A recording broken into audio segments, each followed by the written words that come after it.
Bon,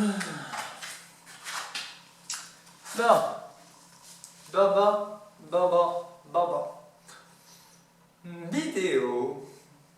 Entre vidéo d'utilité agricole et la vidéo polémique sur le statut du fermage.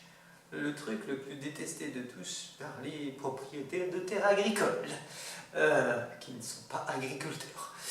Et par aussi beaucoup de repreneurs qui se font un peu, selon leur projet, ennuyés par la SAFER et par d'autres organismes comme ça. Alors pourquoi j'ai décidé de vous en parler? C'est parce que c'est une putain d'ironie en réalité. Ben oui, c'est une ironie parce que techniquement vous savez que lors de la Révolution, nous avons chassé, le peuple français a chassé les monarques, chassé techniquement la monarchie, donc a fait en sorte que le pays ne soit pas géré par l'État, enfin par le système étatique en place. Ça signifiait à l'époque de la monarchie par le roi et par la royauté qui avait la mainmise sur tout, tandis que le peuple, lui, n'avait la mainmise sur rien. Et bien, lors de la Révolution, nous avons changé les choses. Nous avons créé le droit de propriété et plein d'autres choses en plus. Et sous Napoléon aussi, les choses étaient très différentes. Sous l'Empire, c'était de la négociation directe.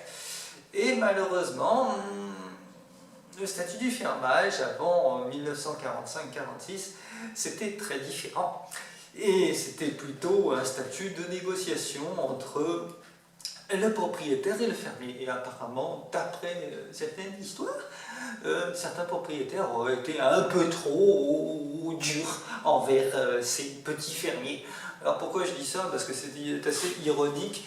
C'est toujours, en fait, l'histoire qu'on entend entre le locataire et le propriétaire. Vous savez, le propriétaire, c'est celui qui investit le max de thunes, le max de billes, et techniquement, oui, il doit récupérer quand même un pécule sur son investissement, c'est quand même le but, quand il fait une maison, quand il a construit lui-même, ou bien quand il achète une maison, ça coûte très cher, donc forcément s'il fait de la location, c'est pas pour louer à quelqu'un qui va squatter et qui ne pourra jamais virer.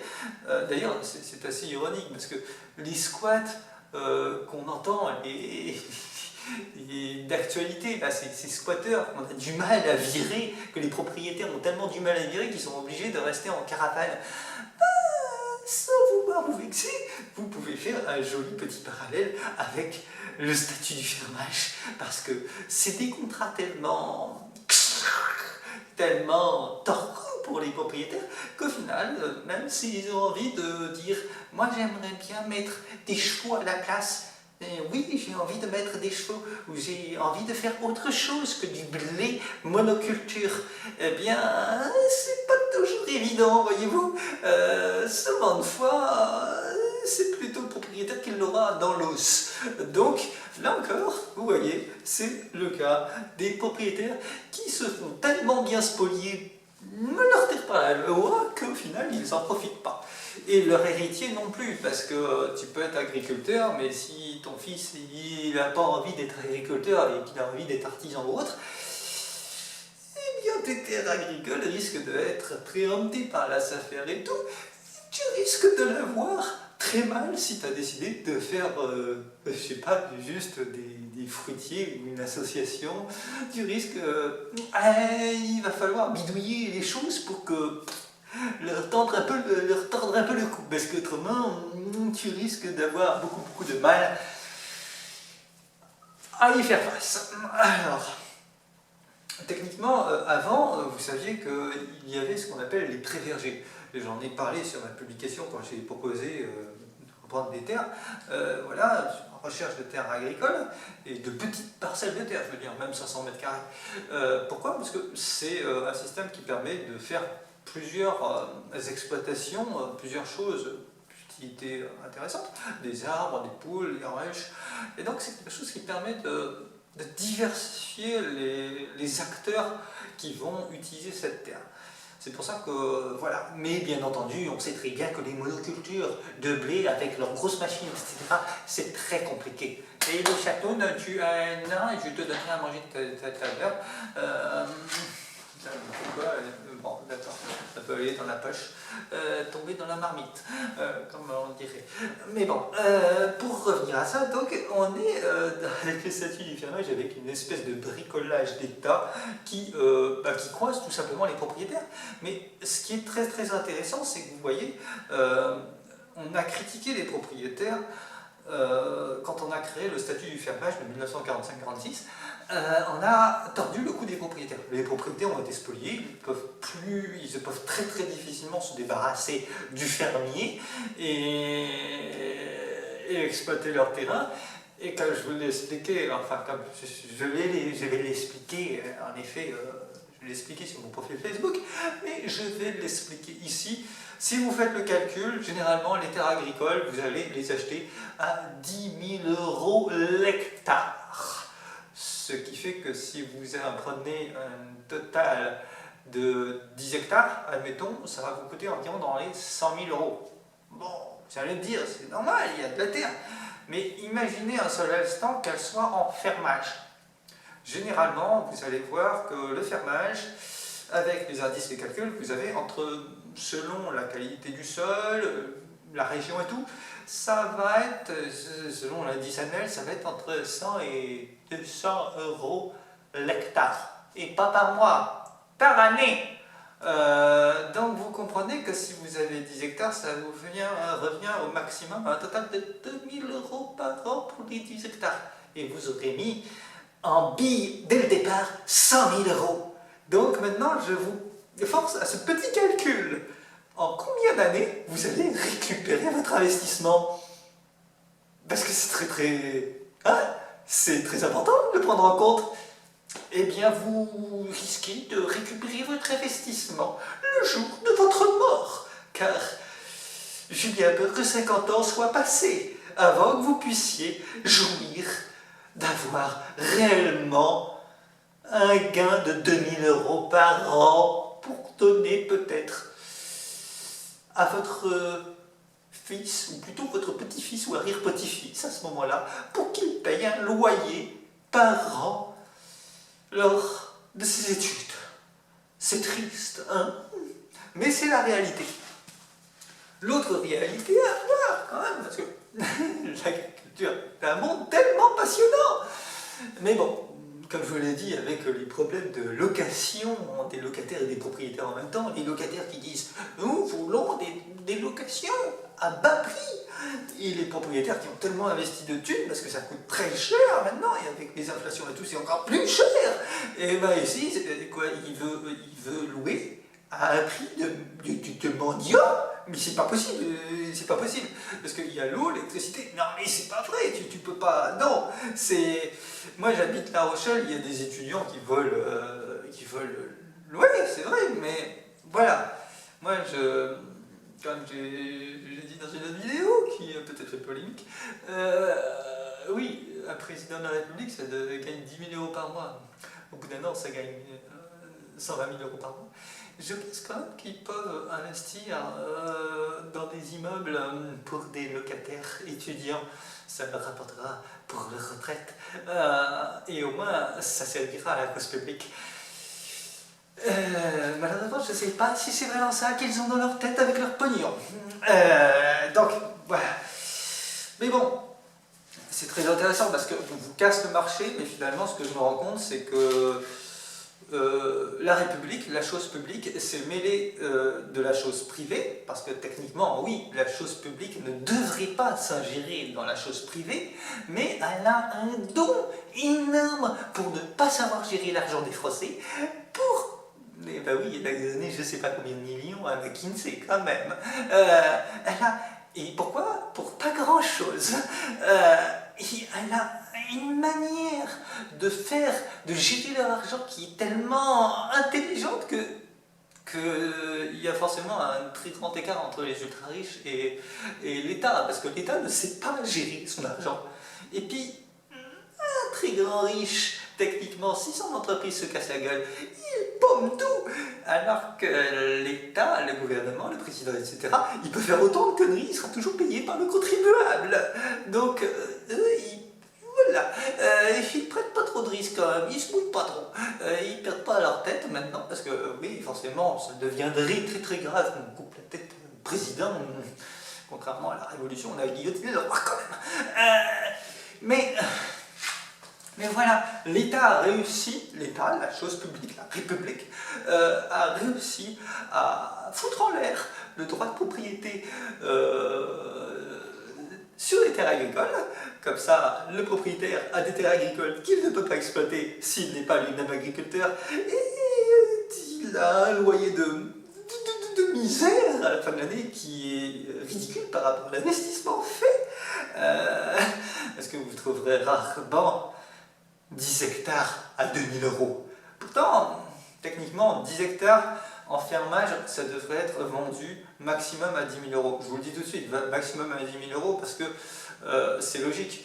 Vous perdez de l'argent pendant 10 ans quand même, sans pouvoir bénéficier de rentrer de l'argent de votre fermier. Donc, pour 10 hectares, si on vous propose au-delà, pour 10 hectares en fermage, si on vous propose au-delà comme prix que 10 000 euros, je vous le dis tout de suite, vous êtes un pigeon. Vous êtes un pigeon. Donc, vous n'acceptez pas des terres.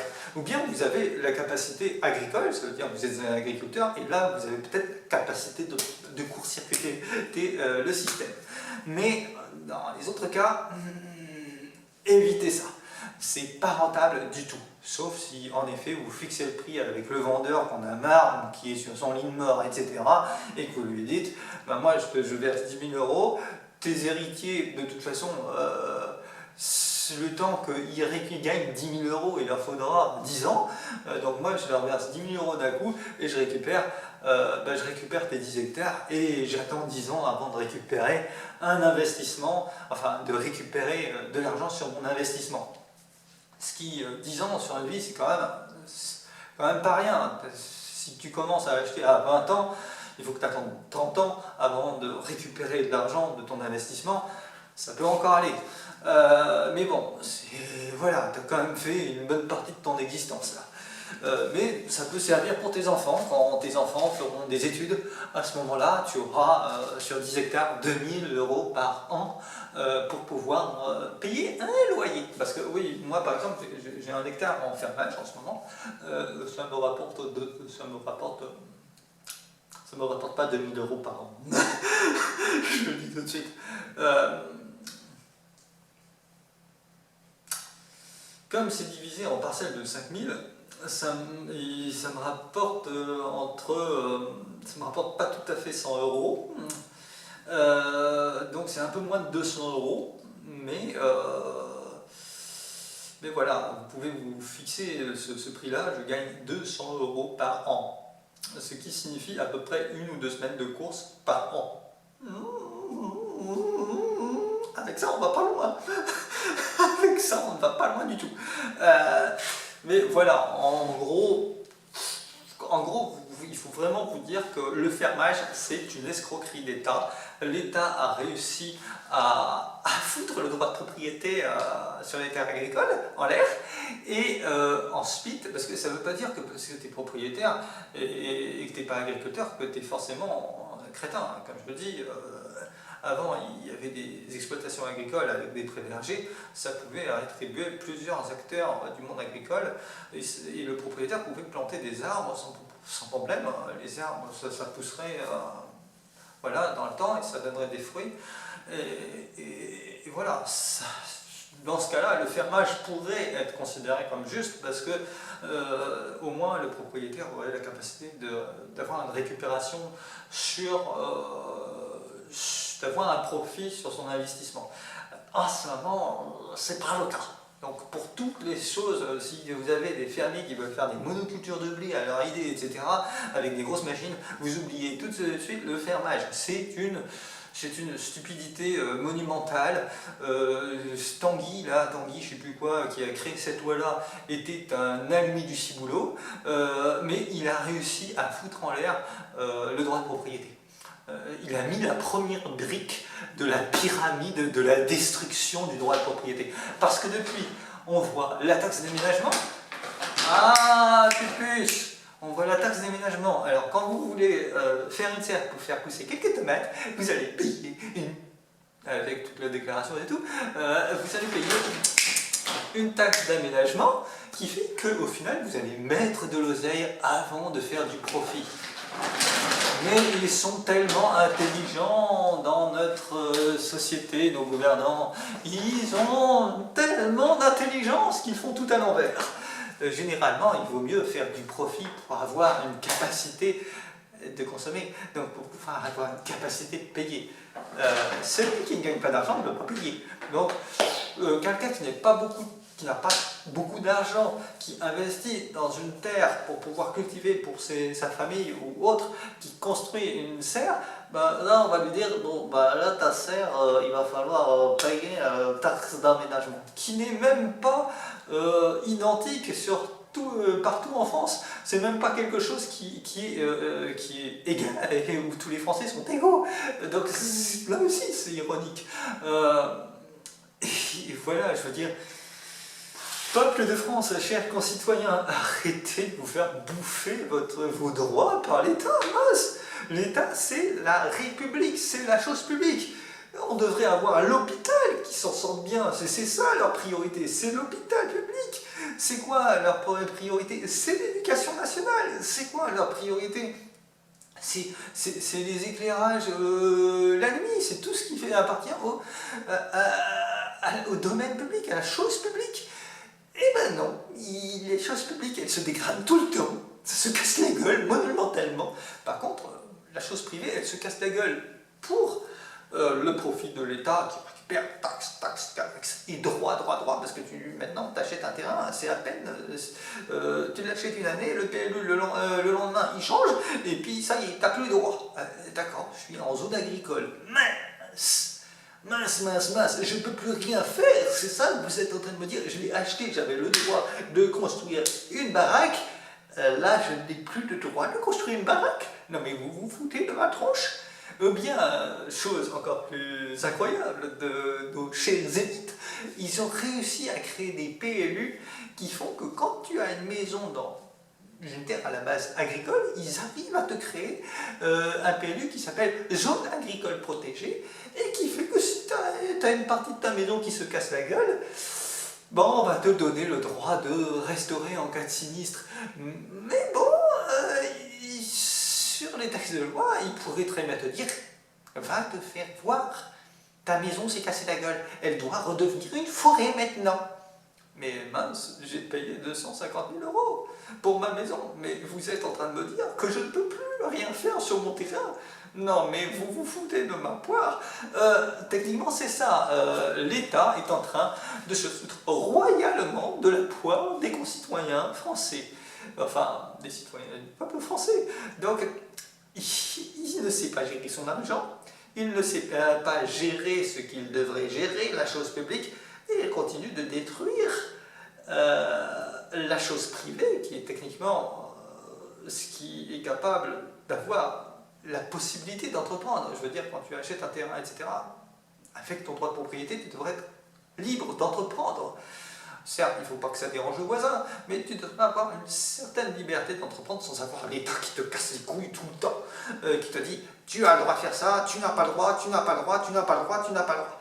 Et bien maintenant, on en est arrivé à cela. Donc quand je parle de fermage, si j'ai débordé sur autre chose que des fermages, c'est vraiment pour vous dire que de nos jours, la propriété c'est devenu casse-couille, c'est devenu casse-gueule. Et c'est ce qu'ils veulent. Ils veulent qu'il n'y ait plus de propriétaires. Ils veulent que la propriété soit tellement ridiculisée en fait que tout redevienne du domaine public. C'est simple. Si les Français se laissent faire, nous allons revenir à une forme de monarchie où tout le pays sera au service de l'État.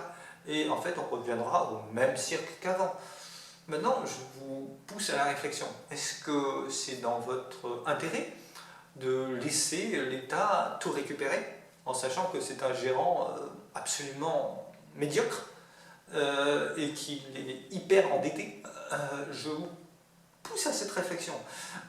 Est-ce que vous ne pensez pas qu'au final, c'est mieux que ce soit vous qui soyez libre de vous-même, de votre argent, et puis des biens que vous avez achetés, et sans qu'il y ait quelqu'un en haut qui vous dise quoi faire, parce que il n'est pas forcément le plus intelligent pour vous dire qu'est-ce qu'il faut faire. Je vous pousse à cette réflexion. Donc si... J'imagine que ça va en fâcher pas mal d'agriculteurs, mais pourtant, je pense que, messieurs les agriculteurs qui me regardent, vous aurez un petit peu du mal à me contredire. Le fermage, ça rapporte absolument que dalle au propriétaire qui n'est pas agriculteur. Et là, vous pouvez me dire n'importe quelle salade, ça ne marchera pas parce que je sais parfaitement ce qu'est le statut du fermage. Un truc qui ne rapporte rien. C'est pour ça que, d'ailleurs, il y a beaucoup de vendeurs qui ont vraiment beaucoup de problèmes à revendre des terres. Et en fait, les terres, ensuite, elles sont données en fait, aux agriculteurs qui ont eu en fermage à pas grand-chose. Et ensuite, comme les terres elles sont laissées à l'abandon, c'est les agriculteurs qui les récupèrent à quasi rien, en fait. Quasi rien, parce que là aussi, ils ont le droit à des subventions, des aides, etc. Donc, les propriétaires sont toujours les couillonnés du système. Et pour finir, je dirais que, dites-vous bien que faire de la location de prairie, faire la location d'un hectare pour mettre un cheval, ça rapporte déjà mieux que la mise en fermage. Et que la plupart des agriculteurs le savent parfaitement, et quand ils ont des terres, eh bien, quand ils ont des terres perso, ils ne les laissent jamais en fermage.